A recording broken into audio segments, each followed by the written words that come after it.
ഒരു ആദരണീയനായ സർവസ്നേഹിക്കുന്ന ഒരു പിതാവാണ് കേരള കാത്തലിക് ബിഷപ്പ് കൗൺസിലിന്റെ പ്രസിഡന്റാണ്. എല്ലാ നിലകളിലും സഭയ്ക്ക് ഒത്തിരി കടപ്പാട് ഈ പിതാവിനോടുണ്ട്. പിതാവിന്റെ പാദത്തിൽ കഴിയുന്നതായ സ്നേഹവും ആദരവും സമർപ്പിക്കുന്നു.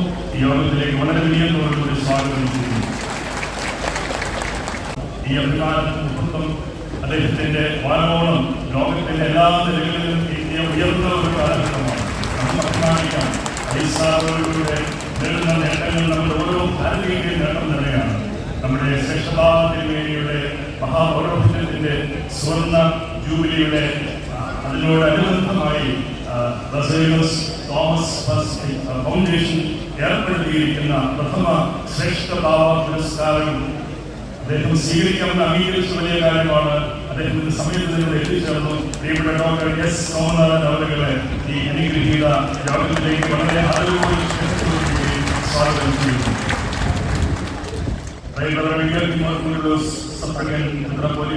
മലങ്കര മർത്തോമാ സഭ അദ്ദേഹത്തെ ആദരവോടെ സ്വാഗതം ചെയ്യുന്നു. അതുപോലെ ഇവിടെ സന്നിഹിതരായിരിക്കുന്ന എല്ലാ പിതാക്കന്മാരെയും സന്നിഹിതരായ സകലരെയും സ്നേഹത്തോടും ആദരവോടും കൂടി സ്വാഗതം ചെയ്യുന്നതോടൊപ്പം ഈ യോഗത്തിന്റെ പ്രധാനപ്പെട്ട രണ്ട് ലക്ഷ്യങ്ങളാണ്. ഒന്ന്, പരിശുദ്ധ പത്രികദിനം. അതോടൊപ്പം തന്നെ വളരെ പ്രത്യേകതകളോടുകൂടി നമ്മൾ ശ്രേഷ്ഠഭാവത്തിന് മഹാപൗരോഹിത്യത്തിന് സുവർണ്ണ ജൂബിലി ആഘോഷിക്കുകയാണ്. നിങ്ങൾ നോക്കുമ്പോൾ ബാബായുടെ സാന്നിധ്യം പോയില്ല. ബാബായുടെ ആരോഗ്യപരമായ ചില പ്രശ്നങ്ങളുണ്ടായി. നമുക്ക് പ്രാർത്ഥിക്കാം. ഏതാനും മിനിറ്റുകൾക്കകം പരിശുദ്ധ ശ്രേഷ്ഠഭാവത്തിന് വേണ്ടി ഇവിടേക്ക് അല്പം അവസരമായി എഴുതുന്നത് വരെ ബാബായുടെ സാന്നിധ്യത്തിലൂടെ ഉണ്ടാവുക എന്നുള്ളത് വളരെ പ്രധാന പ്രാർത്ഥന നടത്തിക്കുന്ന കാര്യമാണ്. ഡോക്ടേഴ്സിന്റെയും മറ്റ് മെഡിക്കൽ സൗകര്യങ്ങളോട് കൂടിയായിരിക്കും ബാബാത്തിന് വേണ്ടി ഇവിടേക്ക് എഴുതുന്നത് വരുന്നത്. ഒന്നായിരിക്കുന്ന പിതാവിനും പുത്രനും വിശുദ്ധ റൂഹായിക്കും സ്തുതി. ആമേൻ. Honorable Chief Minister of Kerala, Sri Pinarayi Vijayan, കേരളത്തിന്റെ ആദരണീയനായ മുഖ്യമന്ത്രി Shri Pinarayi Vijayan, His Executive Catholicos Monasteries Clinis, Baselios ക്ലീനിസ് Catholicos Bava, Your Eminences, Your Excellencies, here, guests who are with us and beloved children of the Holy Church, clergy and lay people, I greet all of you with the greeting of peace and love that comes from God Almighty. സർവശക്തനായ ദൈവത്തിൽ നിന്ന് വരുന്ന സമാധാനവും ആ അനുഗ്രഹവും ഈ വേദിയിൽ ഉപവിഷ്ടരായിരിക്കുന്ന അഭ്യുതരായ പിതാക്കന്മാരെയും ഉപവിഷ്ടരായിരിക്കുന്ന വിശിഷ്ട വ്യക്തികളെയും സഭയിലെ ആദരണീയരായ വൈദിക ശ്രേഷ്ഠരെയും സഭാമക്കളെയും എല്ലാം വിനയത്തോടെ അറിയിക്കുന്നു. I want to start by praising my humble gratitude and thanksgiving to our Heavenly Father for giving us this opportunity to be together on this beautiful Sunday in this beautiful land, God's own land, Kerala. ദൈവത്തിന്റെ സ്വന്തം നാടായ ഈ കേരള മണ്ണിൽ ഇന്ന് നിങ്ങളോടൊരുമിച്ച് ഈ ഞായറാഴ്ച ആയിരിക്കുവാൻ ദൈവം തന്ന മഹാകേരളയ്ക്കായി സർവശക്തനായ ദൈവത്തെ ഞാൻ അനന്തമായി അഭിനന്ദിക്കുന്നു. And we wish also to thank and bless the efforts of all those who worked tirelessly for months in preparing for this apostolic visit and especially for this event, this special day. And I would like to mention here my dear brother, His Eminence Joseph Martin Dollars, the great leader of our church in this time, the church office bearer, the clergy and lay trustees, the secretary and all the committees, the managing and working committee and all the committees who have worked tirelessly to bring us to this day. I thank you all and I bless you. നമ്മുടെ അപ്പോസ്തലിക സന്ദർശനം സാധ്യമാക്കുവാൻ ആഴ്ചകളായി മാസങ്ങളായി അഹോരാത്രം കഷ്ടപ്പെടുന്ന പരിശുദ്ധ സഭയുടെ മക്കളെ പ്രത്യേകമായി സഭയുടെ പ്രതിസന്ധിയുടെ കാലഘട്ടങ്ങളിൽ സുധീരമായി നേതൃത്വം നൽകി ഇതിനെ നയിക്കുന്ന മലങ്കര സഭയിലെ അഭിവൃദ്ധി ജോസഫ് ഗ്രിഗോറിയോസ് തിരുമേനിയെയും അഭിവൃദ്ധിയായ പിതാക്കന്മാരെയും സഭയുടെ വർക്കിംഗ് കമ്മിറ്റി മാനേജിംഗ് കമ്മിറ്റി തുടങ്ങി എല്ലാവരെയും നന്ദിയോടെ ഈ സന്ദർഭത്തിൽ ഓർക്കുന്നു. On this blessed day, we are celebrating two celebrations. One is the Patriarchal Day and the other is concluding the golden jubilee of the Episcopal consecration of our beloved Catholic Baba Ambassador Thomas I. ഇന്ന് മഹത്തായ രണ്ട് കാര്യങ്ങളാണ് ഇന്ന് നമ്മൾ ആഘോഷിക്കുന്നത്. ഒന്നാമതായി പാത്രിയർക്ക ദിനവും രണ്ടാമതായി ശ്രേഷ്ഠ കാതോലിക്ക ബാവയുടെ മഹാപൗരോഹിത്യ സുവർണ ജൂബിലിയുടെ സമാപനവും നാം ഇന്ന് ഇവിടെ ആഘോഷിക്കുകയാണ്. The relationship between the Patriarchate of Antioch and Malankara, as many of you know, is 2,000-year relationship since the beginning of Christianity. St. Thomas the Apostle came and brought the word of God to India, and then the Holy Fathers from the Patriarchate came from time to time to strengthen Christianity here. Based on the early church arrangements that the Patriarchate of Antioch may have jurisdiction over the entire East, and Kerala and India was part of that jurisdiction of the Patriarchate of Antioch. പരിശുദ്ധ അന്ത്യോക്യ സിംഹാസനവും ഭാരതഭൂമി മലങ്കരയുമായുള്ള ബന്ധം 2000ഓളം വർഷം പഴക്കമുള്ളതാണ് എന്നുള്ളത് നമുക്ക് എല്ലാവർക്കും അറിയാം.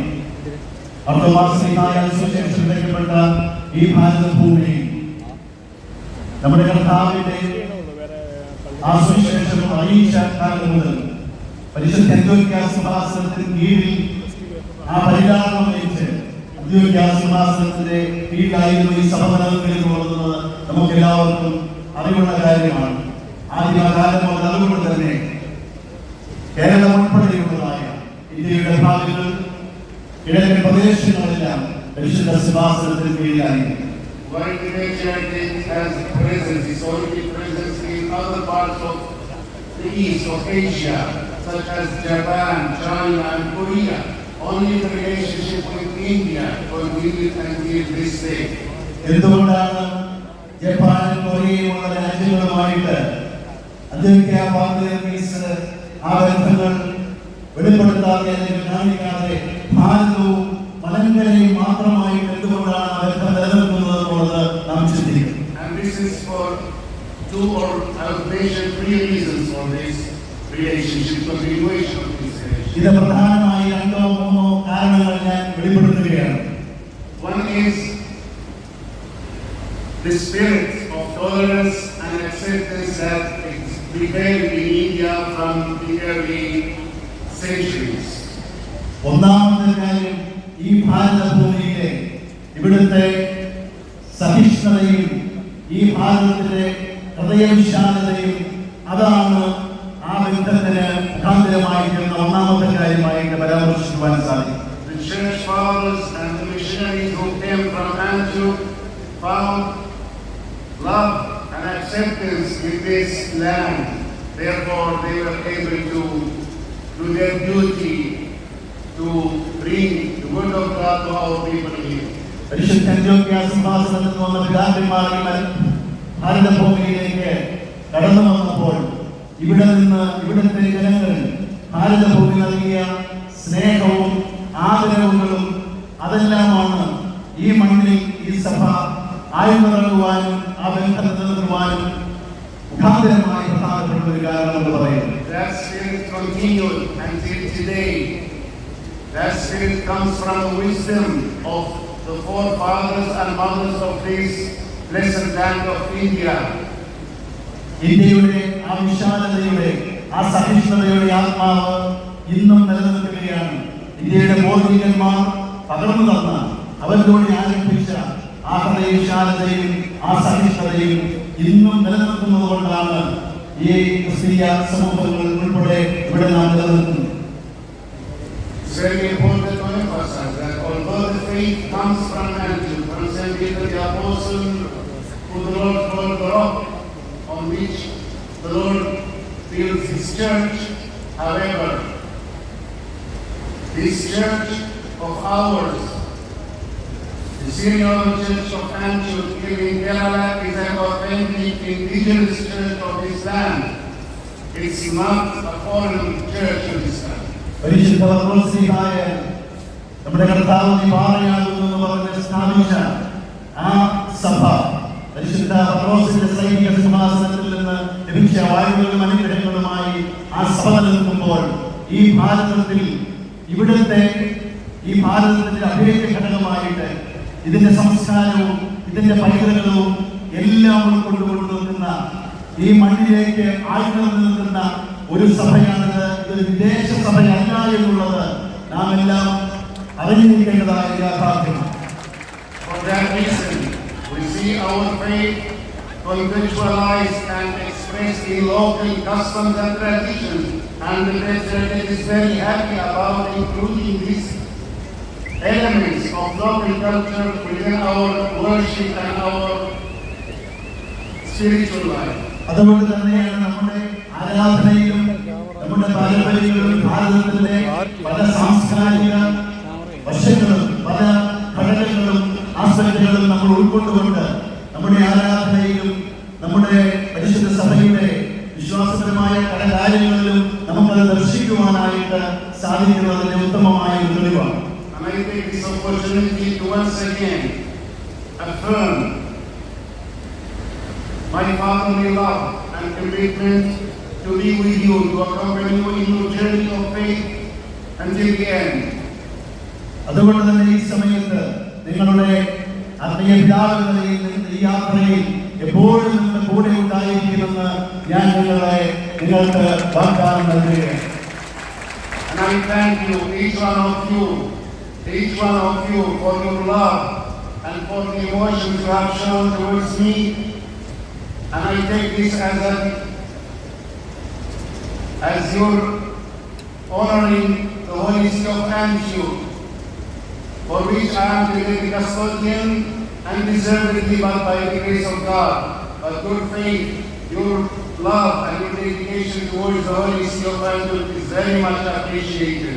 നിങ്ങളുടെ നമ്മോട് കാണിക്കുന്ന ഈ സ്നേഹത്തിനും ഈ ആദരവിനുമെല്ലാം ഹൃദയംഗമായി നാം നിങ്ങളോട് നന്ദി പറയുന്നു. നിങ്ങൾ കാണിക്കുന്ന ഈ സ്നേഹവും കരുതലുമെല്ലാം വ്യക്തിപരമായി അത് ഞാൻ അനുഭവിക്കുമ്പോഴും പരിശുദ്ധ അന്ത്യോക്യ സിംഹാസനത്തോടുള്ളതായ നിങ്ങളുടെ അചഞ്ചലമായ വിശ്വാസത്തിന്റെയും പോരിന്റെയും പ്രതിഫലനം കൂടിയായി ആ സിംഹാസനം നൽകുന്ന സ്നേഹമായി ആദരവായി നാം ഇതിനെ കാണുന്നു. അതുകൊണ്ട് തന്നെ നാം നിങ്ങളോട് ഹൃദയപൂർവ്വം നന്ദി പറയും. Today is our second day in Ernakulam, in a journey that took us all the way from Karnataka down to North Kerala, and today here we settled Kerala.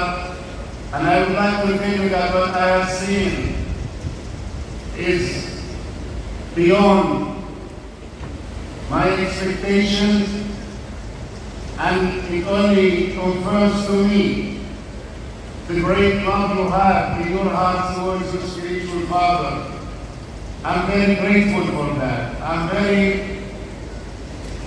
taken by your emotions today as we were entering, right now as we're entering this place.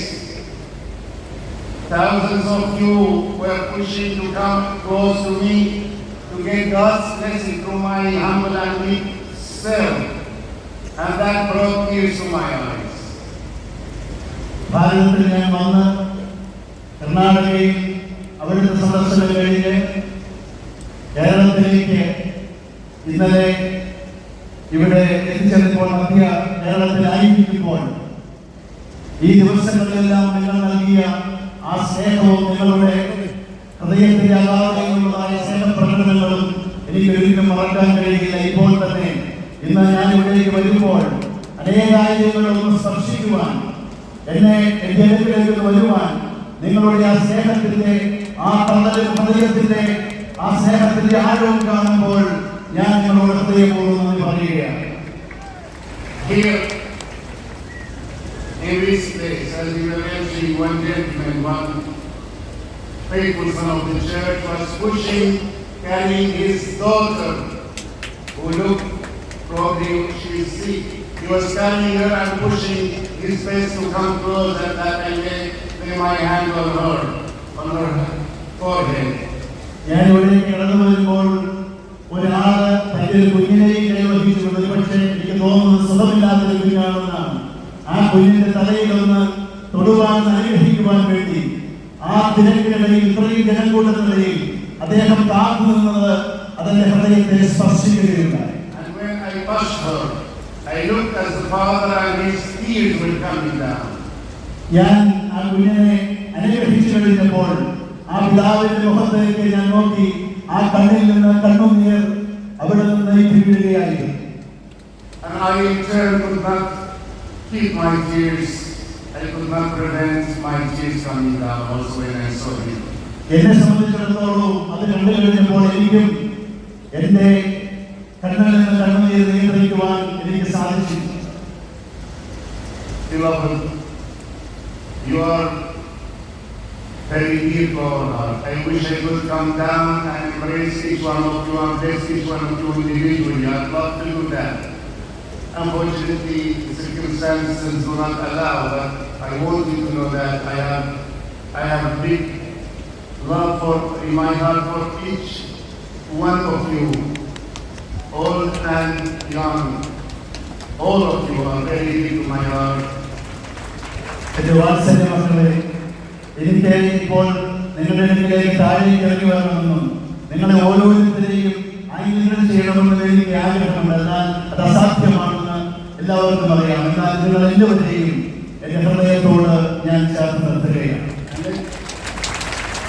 Let me once again, Extra Catholic has not only served the church for 50 years as an episcopal, as a bishop, as a metropolitan, and then with the Catholicos, but CM Thomas Hutton served the church much earlier than that. He spent most of his time as chairman and as usher, serving the church and fighting for the church. 50 വർഷം മഹാപുരോഹിതനായി സഭയെ ശുശ്രൂഷിച്ച ശ്രേഷ്ഠഭാവ 50 വർഷത്തെ ശുശ്രൂഷിച്ചത് മാത്രമല്ല, CM Thomas അച്ഛനായിരുന്നപ്പോഴും ഷെമാശനായിരുന്നപ്പോഴും ഈ പരിശുദ്ധ സഭയുടെ സത്യവിശ്വാസത്തിന് വേണ്ടി പോരാടിയ ഒരു പടയാളിയായിരുന്നു ശ്രേഷ്ഠ ബാബാവിന് വേണ്ടി എന്ന് പറയുന്നത്.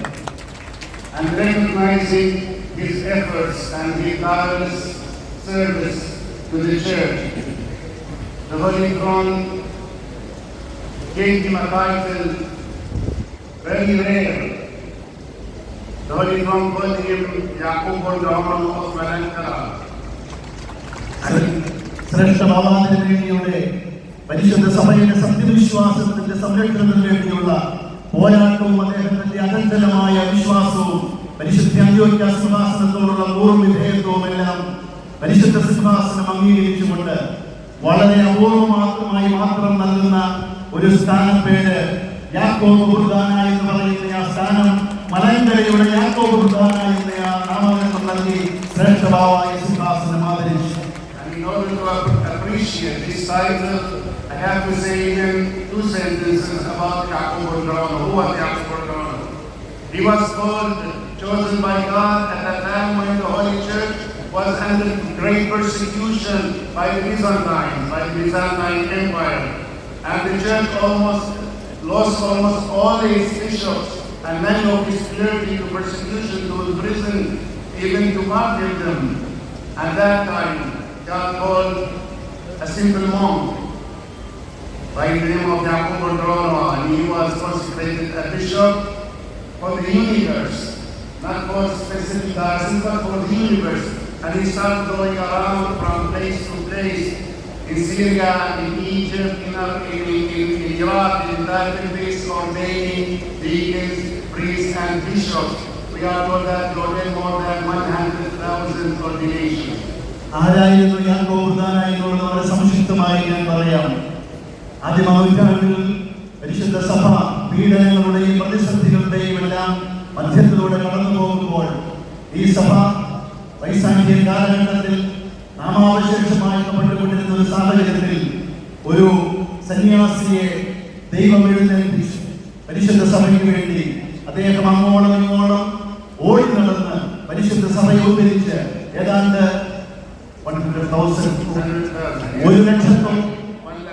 1 ലക്ഷത്തോളം പുരോഹിതരെ അദ്ദേഹം പട്ടം കൊടുത്ത് ഈ പരിശുദ്ധ സഭയെ എഴുന്നേൽപ്പിച്ച ആ മഹാനായിരുന്നു, പരിശുദ്ധ സഭയുടെ പിതാവായിരുന്നു യാക്കോബ് ബുർദാന എന്ന് പറയുന്നത് മധ്യപൂർവ്വ ദേശങ്ങളിൽ. Historians rightly say that if it wasn't for God's grace, of course, and then for Yaqub al-Rahman, our church may not have existed. ഒരുപക്ഷെ യാക്കോബ് ബുർദാന അദ്ദേഹത്തെ അധികം എഴുന്നേൽപ്പിച്ചില്ലായിരുന്നെങ്കിൽ ഇന്ന് ഈ സഭ തന്നെ ഒരുപക്ഷെ നാമാവശേഷമായി പോയത്. For this reason, we are called Jacobites after Yaqub al-Rahman. അദ്ദേഹത്തിന്റെ ആ നാമത്തോട് ചേർത്താണ് യാക്കോബായക്കാരൻ എന്ന പേര് തന്നെ പരിശുദ്ധ സഭയ്ക്ക് ലഭിച്ചിരിക്കുന്നത്.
പൂർവികരാകും പിതാക്കന്മാരുടെ വിശ്വാസം